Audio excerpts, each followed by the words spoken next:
खबरों में बने रहने के लिए बेल आइकन दबाएं और फर्स्ट इंडिया न्यूज को सब्सक्राइब कीजिए। कायदे के मुताबिक उनको माफी मांगना चाहिए था। तो लोगों की मानहानि करना या श्री राहुल गांधी जी का स्वभाव बन चुका था, अहंकार होगा उनको। सत्य को परेशान किया जा सकता है लेकिन सत्य को पराजित नहीं किया जा सकता। राहुल गांधी आदतन अपराधी हैं। इससे हम और ताकत के साथ में लड़ाई लड़ेंगे। संसद में बयानों के बाढ़ विरोधियों को भेदने के लिए इस्तेमाल किए जाते थे, लेकिन ये सियासी बाढ़ अब न्याय की तराजू पर तुलने लगे हैं और सजा का ऐलान होने लगा है। सियासत में अब फैसले पार्टियों के नेताओं की जुबानी नहीं बल्कि कोर्ट की दहलीज पर हो रहे हैं। राहुल गांधी ने मोदी सरनेम पर विवादित बयान दिया तो केस हो गया। केस को फेस करने राहुल गांधी पहुंचे तो सजा हो गई। सजा हुई तो सियासत शुरू हो गई और राहुल गांधी की लोकसभा की सदस्यता चली गई। 23 मार्च 2023 को राहुल गांधी को सूरत सेशन कोर्ट ने 2 साल की सजा सुनाई थी। अब एक बार फिर से राहुल गांधी को गुजरात हाईकोर्ट से बड़ा झटका लगा है। हाईकोर्ट ने राहुल गांधी की अर्जी को खारिज कर दिया है, यानी राहुल गांधी को सजा पर स्टे नहीं मिला, जिसके बाद से कांग्रेस का खेमा भी हिल गया और एक के बाद एक बयान जारी हो रहे हैं। बीजेपी कह रही है कि राहुल गांधी आदतन मानहानि के अपराधी हैं, तो कांग्रेस कह रही है कि जनता की आवाज दबाई जा रही है। अब हाईकोर्ट से हार के बाद कांग्रेस सुप्रीम कोर्ट के आसरे है। क्या पता सबसे बड़ी अदालत से राहत मिल जाए और 2024 के चुनाव मैदान में राहुल गांधी उतर सके। चर्चा आज इसी खास मुद्दे पर।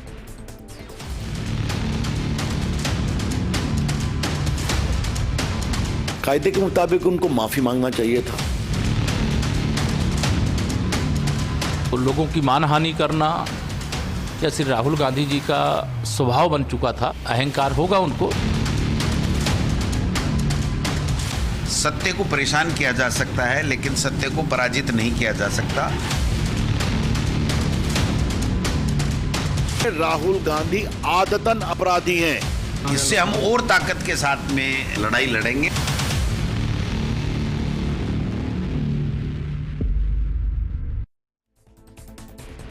तो राहुल गांधी की मानहानि के चुनाव हानि में तब्दील होगी। इसी मुद्दे पर चर्चा के लिए हमारे साथ खास मेहमान जुड़ चुके हैं। सबसे पहले उनसे रूबरू करा देते हैं आपको। हमारे साथ कांग्रेस नेता भरत मेघवाल जी हैं, बीजेपी नेता मनीष पारिक जी हैं और साथ ही वरिष्ठ अधिवक्ता संजय महिला जी भी चर्चा में शामिल हुए हैं। बहुत स्वागत है आप सभी का। भरत जी, आपसे ही शुरुआत करते हैं। क्या वाकई में मानहानि चुनाव हानि साबित होगी कांग्रेस के लिए, जिस तरह से राहुल गांधी की सजा को बरकरार रखा गया है? देखिए श्वेता जी, राहुल गांधी जी एक ऐसे नेता है जिन्होंने हमेशा, चाहे वो सड़क पर हो चाहे संसद में हो, जनता की आवाज उठाई, लोगों की आवाज उठाई और उसी का ये परिणाम है कि जब संसद में ये रिश्ता क्या कहलाता है मोदी जी और अडानी जी पर उन्होंने बात की तो इन्होंने उस ऐसे डिफेमेशन केस को जो 1 साल पहले बंद हो चुका था उसको वापस से रीओपन कराकर उनके चुनाव पर, उनके संसद में जाने पर रोक लगाने का भारतीय जनता पार्टी ने काम किया। लेकिन आप देखिए श्वेता जी कि राहुल जी ने सदैव ये बात कही है कि आप कितना भी प्रयास कर लीजिए उनकी आवाज को आप नहीं रोक सकते। बार बार ये चीज पूछी जाएगी कि आपका रिश्ता क्या कहलाता है। और रही बात इस डिफेमेशन केस की, तो आप देखिए एक ऐसा डिफेमेशन केस अगर लॉ की भी इसमें अंडरस्टैंडिंग देखी जाए तो किसी व्यक्तिगत लोग पर टिप्पणी नहीं की गई और जिस पर टिप्पणी की गई उनके द्वारा किसी भी तरह का कोई सूट फाइल नहीं की गया। उसके बावजूद भी राहुल गांधी जी को मैक्सिमम 2 साल की सजा दी जाती है ताकि उनको संसद से बाहर रखा जाए। उनके ऊपर इस तरह के आरोप लगाए जाते हैं जहां की वो कन्विक्टेड नहीं है, ओनली एक्यूज्ड है। उसके बावजूद भी बार बार ये कहा जाता है। अगर आज का वर्डिक्ट देखें तो उसमें कुछ पैरा ऐसे भी थे जिन पैरा में ऐसे जो केस थे उन केसों का जजमेंट का रेफरेंस दिया गया जो कि उस केस के बाद में फाइल हुए थे कोर्ट में। तो ये सब चीजें बता रही है कि भारतीय जनता पार्टी पहले जो देशद्रोह के मुकदमे लगाकर लोगों की आवाज को दबाने का काम करती थी उसे माननीय सुप्रीम कोर्ट ने रोका। कहना चाह रहे कि जानबूझकर राहुल गांधी को रोकने की कोशिश के तहत ये किया जा रहा है। निश्चित तौर पर भारतीय जनता पार्टी बौखला चुकी है भारत जोड़ो यात्रा से, राहुल गांधी जी से, और पूरे विपक्ष में एक राहुल गांधी जी एक ऐसा नेता है जो संसद से लेकर सड़क तक लोगों की आवाज को बुलंद कर रहे हैं। चाहे चीन का मुद्दा हो, चाहे डिमोनेटाइजेशन रहा हो, चाहे कोरोना रहा हो, चाहे अग्निवीर, किसान, हर एक मुद्दे पर राहुल गांधी जी ने पुरजोर तरीके से भारतीय जनता पार्टी को घेरा है और उसी का परिणाम है कि इन्होंने हर तरीके से उन्हें मानसिक और अल प्रताड़ना देने का काम किया। लेकिन इसमें कांग्रेस पार्टी कभी हार मानने वाली नहीं है। की बात आपने सुनी, लेकिन क्या वाकई में बीजेपी को डर है, जानबूझकर रोकने की कोशिश के तहत ही ऐसा किया गया? और सबसे अहम बात है कि देखिए बयान अलग अलग तरीके से आ रहे हैं, लेकिन क्या आधार है ये कहना कि मानहानि आदतन अपराधी हैं राहुल गांधी? ये तो कोर्ट ने कहा है, वे 10 बार ऐसा कर चुके हैं। हाँ। एक बात बहुत गंभीर बात है, इसको लाइटली लेते हैं, फिर उसके बाद में कैजुअली लेते हैं और उसके बाद में कहते हैं सभी एक पर्टिकुलर जात का नाम, उसका नाम, ये सब ऐसे ही हैं। ये बचपना है। और ये सबसे बड़ी बात ये है कि वो बचपना ऐसा बच्चा है जो गलती भी करता है और माफी भी नहीं मांगता है। तो this is the real thing. ये तो हिंदुस्तान की सबसे पुरानी पार्टी है, उसके लीडर सबसे बच्चे हैं। एक दूसरी बात, लेकिन जो गंभीरता है वो ये है कि जब सत्ता से बाहर हो जाते हैं तो वो इस डाय फॉर्म पे जी रहे हैं कि जैसे ही सत्ता से बाहर होते हैं उनको लगता है ये सब तो कुछ नहीं है, मैं तो मैं ही हूँ। और इसी को अहंकार कहते हैं। और इसके कारण से आप किसी जाति विशेष की, पूरी जाति का अपमान करें तो उसके लिए प्रोसीजर है। और उसमें हाईकोर्ट ने कहा है, भारतीय जनता पार्टी ने एक वर्डिक्ट नहीं दिया है, ये तो कानूनन हुआ है। और हाईकोर्ट ने कहा है, और इससे पहले जो लोअर कोर्ट ने उसने कर दिया, वहां पे ले गए। अभी सुप्रीम कोर्ट में भी यही होगा। तो ये फिर यही कांग्रेस के प्रवक्ता बोलेंगे बीजेपी बौखला गई है। अरे भैया, हाई कोर्ट बौखलाता है क्या? कभी सुप्रीम कोर्ट बौखलाता है क्या?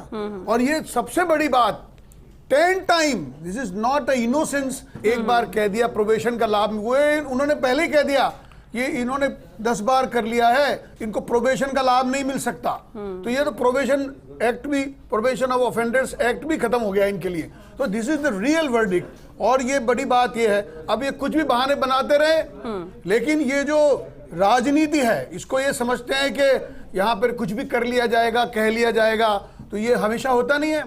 मैं आपको कहता हूं, भारतीय जनता पार्टी इतने उदार मना थी इतने सालों से, इन्होंने कहा लगातार बोले जा रहे हैं, करे जा रहे हैं, होए जा रहे हैं। बीजेपी ने कभी कुछ नहीं करा। लेकिन अब ये जब कोर्ट ने वर्डिक्ट देने शुरू कर दिए हैं तो अब ये इनको रिलेट करेंगे, जज ही बीजेपी के हैं ऐसे कहेंगे। अब बताओ आप, तो इसका मतलब यही कहा जाएगा कि हिंदुस्तान यानी आप ये कह रहे हैं कि भले ही कांग्रेस ये कह रही है कि जानबूझकर बीजेपी उन्हें रोकने के तहत ये कर रही है। और बीजेपी ने इसलिए नहीं कहा अब तक क्योंकि एक के बाद एक कई मामले, और बिल्कुल जिस तरह से आपने जिक्र भी किया, कोर्ट ने भी कहा 10 आपराधिक केस पहले से ही लंबित हैं राहुल गांधी को लेकर। आपको यानी आप ये कह रहे हैं कि कांग्रेस जो कह रही है वो सिर्फ आरोप है, सवाल उठा रही है। लेकिन क्योंकि संजय महिला जी भी हमारे साथ है, कानूनी पहलू भी समझते हैं इसका। संजय जी, झटका तो लगा है राहुल गांधी को, बड़ा झटका है, सजा उनकी बरकरार रहेगी। अब उनके पास ऑप्शन क्या है? सुप्रीम कोर्ट पर में ही जाना या कुछ और भी हो सकता है? क्या उन्हें राहत मिल सकती है लोकसभा चुनाव के पहले? श्वेता जी, इसके अंदर मैं आपको बताऊं कि ये जो सिलसिला शुरू हुआ, घटना जो शुरू हुई 2019 के अंदर बेंगलुरु में एक सभा के दौरान राहुल जी ने ये कहा कि सभी चोरों के नाम पर्टिकुलर सरनेम ही क्यों होते हैं। उस आधार को लेके गुजरात के अंदर सूरत में एक विधायक जी ने उस सरनेम संबंधी जो विवादित बयान है उसको लेके मानहानि का दावा किया। मानहानि का दावा किया जब इस वर्ष 2023 के अंदर 23 मार्च को उनको राहुल जी को 2 साल की सजा हुई। 24 तारीख को लोकसभा सचिवालय ने माननीय सुप्रीम कोर्ट के 11 जुलाई 2013 में लिली थॉमस बनाम भारत सरकार से संबंधित जो एक विख्यात मामला था उसको आधार रखते हुए और इनकी सदस्यता 24 मार्च 2023 को लोकसभा सचिवालय ने उनको सदस्यता रद्द कर दी, जहां से केरल से वायनाड से राहुल गांधी निर्वाचित सांसद थे। अब उसके बाद के अंदर कन्विक्शन पर स्टे के लिए राहुल जी पहुंचे माननीय गुजरात हाई कोर्ट के अंदर जो आज उनकी एप्लीकेशन तय हुई उसके अंदर प्लीडिंग्स को ले लो या उनके तर्कों को कतई उन्होंने स्वीकार नहीं किया, क्योंकि उसके अंदर जो आधार थे उनका ये कहना था कि हम पर्टिकुलर किसी कौम या समाज के खिलाफ नहीं होके एक पर्टिकुलर किसी व्यक्ति विशेष के खिलाफ थे। उनका यह कहना था माननीय हाईकोर्ट का कि इनके खिलाफ लगभग 10 केसेज और पेंडिंग हैं, हैबिचुअल हैं। उनके इन ग्राउंड्स को देखते हुए और उनकी एप्लीकेशन खारिज कर दी। अब आगे जो होने की स्थिति है ये सुप्रीम कोर्ट के अंदर अगर इसके ऊपर स्टे मिलता है, जब तो इनकी जो सांसदी गई है वो बहाल होती है, अदरवाइज आने वाले 2024 के चुनाव में उनका चुनाव लड़ पाना भी बड़ा मुश्किल है। और जब इनकी सदस्यता गई थी, जब जनप्रतिनिधित्व जो अधिनियम है उसके तहत 1951 और प्लस भारतीय संविधान के आर्टिकल 102 के तहत इसका हवाला देते हुए माननीय सुप्रीम कोर्ट के लिली थॉमस वाले जो फैसले के आधार पर सदस्यता गई, जिसके अंदर यह कहा था कि अगर निचली अदालत ने किसी भी एमएलए या सांसद को कोई सजा दी है तो उसी दिन से उनकी सदस्यता समाप्त मानी जाएगी। तो अगर अब देखते हैं माननीय, यहाँ तो विकल्प है सुप्रीम कोर्ट के अंदर क्या होता है क्या नहीं लेकिन होता। इसमें राहुल गांधी का पक्ष कितना मजबूत राहुल गांधी जी लंबे लग जाता है, लेकिन कितना कमजोर आपको नजर आता है? राहुल गांधी जी का भी हवाला दिया जा रहा है। राहुल गांधी जी की सबसे बड़ी कमजोरी ये है कि उनके खुद के शब्दों पर उनकी कमांड नहीं है। कहां पर उनके शब्द फिसल कर क्या जलवा दिखा दें, क्या वो बोल जाते हैं, उनको बाद में पता चलता है। चाहे वो कई मुद्दों के ऊपर पहले भी सुप्रीम कोर्ट के भी जजों के ऊपर उनके फैसलों को भी नहीं गंभीरता से लेके हुए उन्होंने कई मामलों में जो फोर्स ले लो या अदरवाइज कुछ मिग वाले थे उनके ऊपर फैसलों में भी कुछ शब्द का, फिर सुप्रीम कोर्ट तक ये बात गई, उन्होंने फिर कहा कि नहीं मेरा इंटरप्रिटेशन गलत था, मैं माफी मांगता हूं। तो राहुल गांधी पिछले लंबे समय से ठीक है उनकी जो भी जैसा, लेकिन उनके जो शब्द हैं उनके ऊपर उनका कमांड नहीं है। भरत जी लाख आप लोग बार बार बोले कि बीजेपी ऐसा कर रही है, बीजेपी ने ऐसा कहा, लेकिन खिलाफ तो बयान दिया ही, और राहुल गांधी ने कोई एक बार नहीं किया, कई ऐसे बयान उनके सामने आ चुके जिसको लेकर कोर्ट में भी मामला पहुंचा है। और भरोसा तो कोर्ट में करना पड़ेगा, क्या भरोसा आप लोगों का नहीं है? क्योंकि यहाँ बीजेपी का तो रोल ही नहीं है। नहीं देखिए श्वेता जी, हमको इस चीज़ को समझना पड़ेगा, जैसे मैंने पूर्व में भी आपको कहा कि क्यों 1 साल बाद उस केस को वापस रीओपन किया जाता है जब जज का ट्रांसफर हो जाता है। दूसरी चीज जो पूर्णेश मोदी जी है जिन्होंने ये केस फाइल किया था, जब क्रॉस एग्जामिनेशन होता है तब उनसे पूछा जाता है तो उन्होंने कहा कि नहीं, राहुल गांधी जी ने मुझे व्यक्तिगत तौर पर कोई ऐसी टिप्पणी नहीं की है। और डिफेमेशन लॉ 101 की भी अगर हम रेफरेंस को देखें तो उसमें यह कहा गया है कि a generic class of person are not actionable unless an individual can show a direct reference to themselves. इन्होंने कहा 13 करोड़ मोदी जो थे उनको हमने डिफेम किया, राहुल गांधी जी ने डिफेम किया, तो क्या उन 13 करोड़ में से एक भी ऐसा व्यक्ति नहीं था जिन्होंने जाकर वहां पे सूट फाइल किया? और आज की अगर हम बात करें तो जेनरिक स्टेटमेंट में हम ना जाने कितनी बार कहते हैं कि फलाने जो ग्रुप होता है वो चोर होता है या फलाना ऐसा होता है, या मीडिया की बात करें, किसी भी चीज की बात करें, देखिए बीबीसी एक चैनल है उसने भी ये कहा था कि राहुल गांधी जी ने कहा all these thieves are Modis. तो इस चीज को इसलिए समझना पड़ेगा कि क्यों जो डिफेमेशन का केस राहुल गांधी जी पे फाइल करने वाले लोग हैं वो बीजेपी के ही लीडर है, बीजेपी के ही कार्यकर्ता है, क्यों नहीं वो आम जनता है? और बार बार उसी चीज को क्यों दोहराया जाता है? वो इसलिए यानी 1 साल बाद इसको लेकर आना, आप ये कह रहे कि ये इंटेंशनली है, ये इंटेंशनली, सारी चीजें इंटेंशनली है। आप देखिए क्योंकि जितनी भी प्रक्रियाएं हुई वो सब राहुल गांधी जी को बोलने से रोकने के लिए हुई है। संसद में जब उन्होंने अडानी जी के ऊपर बात की, 18 अंक को हटा दिया गया, संसद में उनके माइक को बंद कर दिया गया। राहुल गांधी जी ने जब संसद के जो अध्यक्ष माननीय ओम बिरला जी से मिलने का समय मांगा तो उन्हें मिलने का समय नहीं दिया जाता। तो आप ये देखिए सारा प्रायोजित है, क्योंकि Bharatiya Janata party ED CBI के माध्यम से तो कर नहीं पाते। संसद के अंदर भी मनीष जी, भी मैं यही कह रहा हूं कि अब इसमें तो जो कानून तो भारतीय ही हुआ है ना ये, या ये पुलिस तो भारत की है ना ये, या ये जो कानून है ये कोई इंग्लैंड के कानून कितने ऐसे कानून है जिनके वर्डिक्ट नहीं बदलते, तय कर रहे हैं, इंटरप्रिटेशन ले रहे हैं। कितने वर्डिक्ट नहीं बदलते? वकीलों की दुकान है ये, जो सारी मोहब्बत की दुकान है, वो आप देख लीजिए, बड़े से बड़े वकील सुप्रीम कोर्ट में आतंककारियों की पैरवी करके उनको छुड़ा के लेके जाते हैं, वो एक भी पैरवी करने नहीं आया क्या वो सफल नहीं हो रहा है? इंडिया का कानून गलत बता रहे हैं, जजेस को गलत बता रहे हैं। वाले आप बुलाओ ना उनको बुलाओ जो मोटे करोड़ों रुपए फीस लेके भारत सरकार के वकील बने घूमते थे, वो जो जिन्होंने आतंकवादियों को रातों रात छुड़ाया है, बुलाओ उनको। वो राहुल गांधी को बचाने नहीं आए हैं, क्यों? पूछो तो। राहुल कानून में कुछ नहीं तुम्हारे पास, तुमने गांधी नाम का दुरुपयोग किया और आज भगवान तुमको दंडित कर रहा है, और इसीलिए तुम यहाँ पर बैठे बैठे विलाप कर रहे हो। ऐसे भी व्यक्ति हैं जिन्हें तड़ीपार किया गया था, जिन्हें तड़ीपार किया गया था, वो भी व्यक्ति यहाँ पर है जिनको कोर्ट में तड़ीपार किया था, जिन्हें कोर्ट में तड़ीपार किया था। राहुल गांधी जी तो सदैव जनता की आवाज को लेकर रहेंगे, राहुल गांधी जी तो सदैव जनता की आवाज को लेकर रहेंगे। चलिए ठीक है, मनीष जी एक मिनट, मनीष जी एक मिनट सुनिए। ऐसा परिवार जिसने देश के लिए कुर्बानी दी, जिसने देश के लिए कुर्बानी दी, इस लोकतंत्र की हत्या करने वाली भारतीय जनता सवाल आपसे भरत जी एक मिनट, और उसी मनीष जी एक मिनट, मनीष जी एक मिनट, भरत जी, सवाल ये है कि ठीक है, आप बोल रहे हैं इसमें बीजेपी पर आप सवाल उठाइए या इंटेंशनली से कहिए, फैसला तो कोर्ट ने दिया है, कोर्ट के फैसले पर तो सवाल उठाया नहीं जा सकता। क्या भरोसा नहीं रह गया है? क्या करेंगे? कांग्रेस का स्टैंड आप क्या है? अरे आतंकवादियों को बचाने वाले वकील कहाँ है? आप क्या करेंगे? फीस नहीं है तुम्हारे पास। केंद्र नेतृत्व इसका फैसला करेगा किस 15 तरीके से वकील खड़े करते हैं अरे आतंकवादियों के लिए। हत्या करने आज वाले अपने जवाब नेता को नहीं बचा पा रहे हैं और यहाँ पे कान बजा रहे हैं।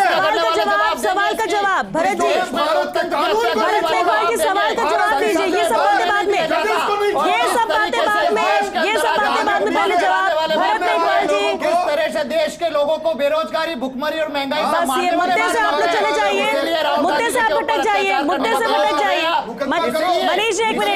मनीष जी, एक मिनट, आपको जो सवाल किया ना भरत जी, उसका जवाब दे दीजिए। बीजेपी ने क्या किया, आरएसएस ने क्या किया, किसने क्या किया, यहाँ ये चर्चा करने का प्लेटफॉर्म नहीं है। कांग्रेस पार्टी को पूर्ण विश्वास है और हम बार बार यही कह रहे हैं कि सत्य की जीत जरूर होगी, सत्य की जीत जरूर होगी। लेकिन बार बार हम यही बात कहते हैं कि राहुल गांधी जी पर आप कितना भी कोशिश कर लीजिए आवाज दबाने के लिए, आप क्या सोचते हैं कि संसद से सदस्यता समाप्त करके और उनको बाहर निकालकर आप क्या उनकी आवाज को या कांग्रेस पार्टी की आवाज को रोक लेंगे? आपने पहले देशद्रोह के मुकदमे लगाने शुरू करे लोगों के ऊपर, फ्रीडम ऑफ स्पीच को आपने रोकने का प्रयास किया, लेकिन जब माननीय सुप्रीम कोर्ट ने इस पर रोक लगाई तब आपने डिफेमेशन केस को लाना शुरू कर दिया। आप उठाकर देख लीजिए रिकॉर्ड कि कितने विपक्ष के ऊपर डिफेमेशन केस लगाया जाता है, किस तरीके से डिफेमेशन केस लगाया जाता है और न्याय का उपयोग किया जाता है। एक मिनट, ठीक है मनीष जी, एक बात जो बार बार सब कह रहे हैं कि राहुल गांधी से डर गई है बीजेपी, राहुल गांधी से खतरा 2024 के लिए नजर आ रहा है, यही वजह राहुल गांधी को रोकने की कोशिश की जा रही है और ये सब भारत जोड़ो यात्रा की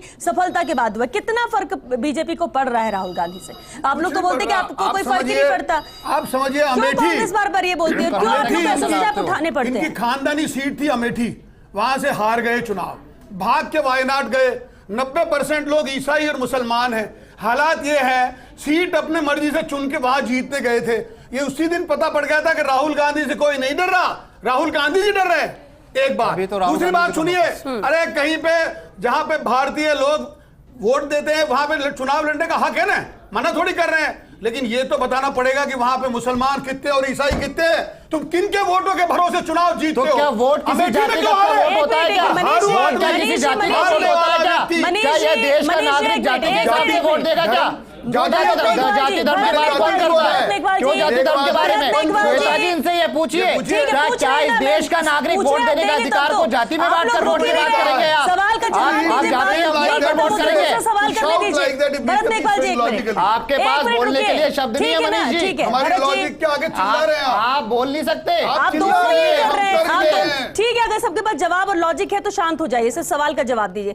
मनीष जी, आपने कहा कि वहां पर ईसाई है, मुस्लिम है, उनके भरोसे गए हैं तो वो देश के नागरिक, वोट देने का उनको हक है और हर जगह अलग अलग है। ठीक है, आप कास्ट पे तो जा नहीं सकते, धर्म पे तो जा नहीं सकते मनीष जी, कि धर्म पे यहाँ पे किस धर्म के लोग हैं, किसने वोट दिया, उससे क्या फर्क पड़ता है? देश के लोग हैं, किसी कोई भी कहीं से भी चुनाव लड़ सकता है, ये मैटर नहीं करता। डरने की जरूरत नहीं है। ये बात आप रखिए, बिल्कुल ये बात आप रखिए, कोई कहीं से भी लड़ सकता है।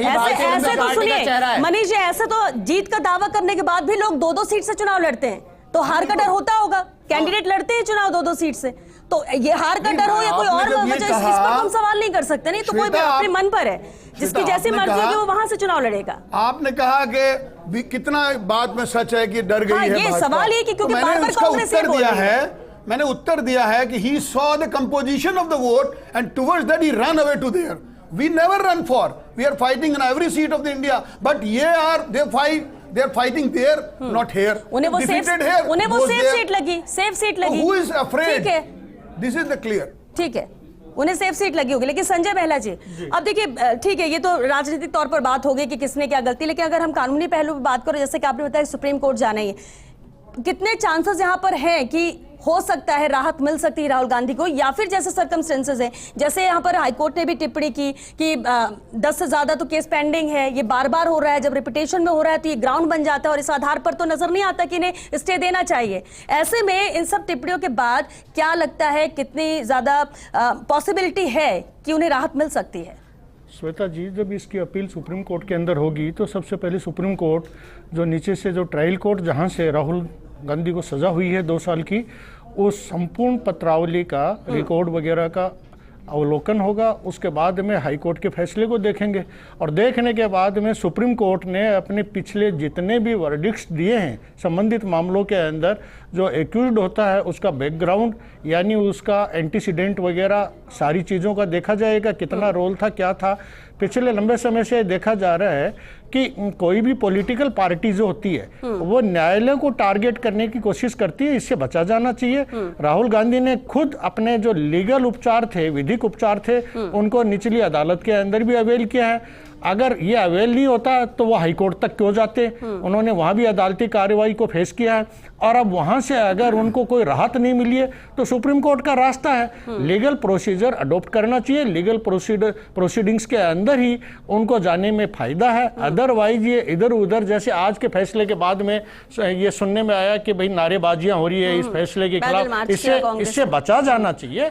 ये अदालतों को टारगेट होना बंद होना चाहिए। एक तरफ कि ये बहुत अच्छा फैसला है, दूसरी तरफ ये कहना कि इसकी भर्त्सना हो रही है। यह अदालतों का सम्मान पूरी तरह से रहना चाहिए और अगर सुप्रीम कोर्ट को यह लगता है कि कन्विक्शन पर स्टे करना जरूरी है तो सुप्रीम कोर्ट करेगा और अगर ये लगेगा कि नहीं ऐसा नहीं है तो उनकी सदस्यता जैसा एज इट इज ऑर्डर है वो वैसा का वैसा रहेगा। उनकी सांसदी तो चली गई थी, 24 तारीख को चली गई थी, तो आगे के चुनावों के ऊपर उनके ऊपर लड़ने के ऊपर वो रोक 8 साल की जो है वो एज इट इज रहेगी। ठीक है भरत जी, एक अहम बात है, चुनावों के वक्त हम देखते हैं जब रैलियां होती है, संबोधन होता है और हमने इस मुद्दे पर कई बार चर्चा भी की है कि स्तर गिरता जाता है, शब्दों का स्तर गिर जाता है। आप किसी को कुछ भी कहते हैं, कुछ भी कह के संबोधित करते हैं और उसके बाद अपने भाषण देते हैं। ये जो लेवल गिरता है, ये जो लिमिट क्रॉस कर दी जाती है किसी को बोलने में, आपको लगता है कि इस मामले के बाद और इस तरह से कोर्ट में मैटर जाने के बाद फिर चाहे राहुल गांधी हो या कोई बड़ा चेहरा हो, किसी को बख्शा नहीं जाएगा? एक मैसेज है और कम से कम अब अलर्ट रहने की जरूरत है नेताओं को। श्वेता जी, अगर देखा जाए तो संसद में आपको पता होगा कि माननीय प्रधानमंत्री जी द्वारा राहुल गांधी जी के परिवार के ऊपर किस तरह की चीजें कही गई। ये सबके लिए सवाल है कि सिर्फ राहुल गांधी की बात नहीं, आप सवाल को सुनिए। मैं वही आपको बात कह रहा हूं, कॉमन वे में बात कर रही है कि कोई भी हो। लेकिन क्या भारतीय जनता पार्टी ने कभी उस चीज को स्वीकारा? किस तरीके से किसी जाति विशेष या वर्ग विशेष या व्यक्ति विशेष के ऊपर भारतीय जनता पार्टी के लोग तुष्टिकरण या टिप्पणी करते हैं? देखिए, ये मानते हैं कि राजनीति के अंदर अगर कोई चुनावी रैली हो रही है, कोई सभा हो रही है तो उनके ऊपर कोई व्यक्तिगत टिप्पणी नहीं होनी चाहिए। लेकिन आज का जो राजनीतिक स्तर भारतीय जनता पार्टी लेकर आ रही है, जिस तरीके से संसद जो देश का लोकतंत्र कही जाती है, जहां पर पूरे देश के लोग जाकर बैठते हैं, उस जगह माननीय प्रधानमंत्री जी, देश के प्रधानमंत्री जी जिस तरीके से बातें करते हैं, जिस तरीके से कांग्रेस और कांग्रेस के परिवार के ऊपर बातें करते हैं, वो शोभा नहीं देता। और इसीलिए हमेशा कांग्रेस पार्टी कहते आई है, राहुल गांधी जी ने तो हमेशा स्वीकारा है कि आप जाकर हमसे गले भी मिलिए, और राहुल गांधी जी तो गले भी मिलते हैं, राहुल गांधी जी तो बातें भी करते हैं, लेकिन क्यों? राहुल गांधी जी से डर लगता है, राहुल गांधी जी की भारत जोड़ो यात्रा से डर लगता है, और उसका परिणाम कर्नाटक और हिमाचल में इनको देखने को लगा। और आज जब चुनावी साल आ गए हैं, तब इस तरह के कार्यक्रम भारतीय जनता पार्टी द्वारा किए जा रहे हैं, क्योंकि भारतीय जनता पार्टी के पास और कोई मुद्दे नहीं है। चलिए, अगर ये वाकई में बीजेपी का डर है तो कांग्रेस के लिए तो ये एक प्लस पॉइंट हो गया कि बीजेपी को डर लगता है और इस वजह से ऐसा किया जा रहा है। लेकिन मनीष जी, सवाल वही है कि जिस तरह से एक शब्दों की मर्यादा को खो दिया जाता है और इधर बहुत सारे शब्दों का प्रयोग करके संबोधित किया जाता है, आपको नहीं लगता कि इस तरह के मामले, राहुल गांधी के इस मामले के बाद कम से कम लोगों को सीख इससे लेनी चाहिए कि सोच समझकर बोले, किसी के लिए कुछ बोल रहे हैं तो? बिल्कुल सही, खासतौर से नेताओं की बात तो कहा ही है श्वेता के जबान से निकली हुई बात और कमान से निकला हुआ तीर कभी वापस नहीं आता है। ये इसलिए कहा है कि you can not do anything after that if something has happened, और इसीलिए संभल के बोलना चाहिए, दूसरों का सम्मान करना चाहिए, सब लोगों को, आत्मा को परमात्मा भी इसीलिए कहा था कि इसमें भगवान देखो आप, पर इनको चोर ही नजर आते। तो ये तो यही होगा अल्टीमेटली, जो जहां पे शब्द खत्म हो जाते हैं वहां पे गालियां शुरू होती है। और जब शब्द ही नहीं है, you should increase your vocabulary, आपको अपना शब्दकोश बढ़ाना चाहिए, नए नए शब्द ढूंढ के अपनी बात कहनी चाहिए, लोगों को नीचे दिखाना चाहिए, कुछ भी करो आप, ठीक है, परंतु अब शब्दों पर अगर आप उतरेंगे तो उसका परिणाम तो यही होना है। ठीक है संजय महला जी, क्योंकि वक्त भी खत्म हो रहा है, एक लास्ट कमेंट जरूर चाहेंगे कि क्योंकि अब रास्ता सुप्रीम कोर्ट के लिए ही खुलता है, सुप्रीम कोर्ट से ही आसरा है पूरी तरह से, इस पूरे प्रोसीजर में कितना वक्त लग जाता है कि आज के इस फैसले के बाद अगर सुप्रीम कोर्ट जाते हैं, जब एप्लीकेशन, जब इनकी अपील होगी, अपील के बाद के अंदर ऑनरेबल सुप्रीम कोर्ट है, इसको आई थिंक 2 या 3 हीरिंग के अंदर सुनवाई करके डिसीजन दे देंगे। कोई लंबा तगड़ा मामला है नहीं अभी इसके अंदर, जो कुछ बचा 2 अदालतों के फैसले इनके खिलाफ हैं, राहुल जी के खिलाफ। लेकिन राहुल जी को जरूर भविष्य में इन चीज़ों का सोचना चाहिए, मर्यादित रूप से शब्दों के ऊपर कमांड रखते हुए अपने भविष्य को तय करें। ये सभी पॉलिटिकल पार्टियों के लिए अलार्म है। अदालतों के फैसलों के ऊपर कटाक्ष करना, आक्षेप लगाना, उनसे बचना चाहिए। मैं पूछना चाहता हूँ संजय महिला जी, क्या आप माफी मांगने की स्टेज निकल गई? माफी मांगने की स्टेज तो अगर सुप्रीम कोर्ट ये चाहे कि इस आप मामले मांगेंगे को क्या? माफी तो आप मांगेंगे जो आपने कहा कांग्रेस पार्टी के लिए, कांग्रेस के परिवार के लिए? क्या मांगेंगे प्रधानमंत्री जी? माफी मांगने के लिए तो उन्होंने पहले इस मना कर मुकदमे दिया में क्या था, होगा? मना कर दिया था, इस पहले मना मुकदमे कर में चलिए, अब तो माफी लीगल मांगने लड़ाई देंगे, हो रही है तो अभी बाकी और कोर्ट क्या फैसला मांग सुनाएगा। सकते हैं? अब चलिए, अगर बहुत आप 100 शुक्रिया, बार माफी मांगोगे शुक्रिया आप तो सभी भी का इस चर्चा में शामिल होने के लिए। तो देखिए, हाईकोर्ट से तो हारे, राहत यहाँ पर नहीं मिली, राहुल गांधी को झटका लगा, इंतजार और उम्मीद अब सुप्रीम कोर्ट से। लेकिन कम से कम एक मैसेज जरूर जाता है कि जिस तरह से शब्दों का प्रयोग किया जाता है, जिस तरह से सीधे तौर पर शब्दों के तीर चलाए जाते हैं, मर्यादाओं को तार तार किया जाता है शब्दों के जरिए, उस पर लगाम लगाने की जरूरत है। फिर चाहे राहुल गांधी हो, क्योंकि ये मामला सामने आया है, हाईकोर्ट से राहत नहीं मिली है, लेकिन इसके अलावा बहुत सारे ऐसे नेता हैं जो ऐसे शब्दों का प्रयोग करते हैं चुनाव के दौरान, तो उन्हें भी अब सोचने की जरूरत है कि किसी का भी नंबर आ सकता है और किसी को भी कोर्ट तक जाना पड़ सकता है। चलिए, इसी के साथ दीजिए इजाजत। नमस्कार।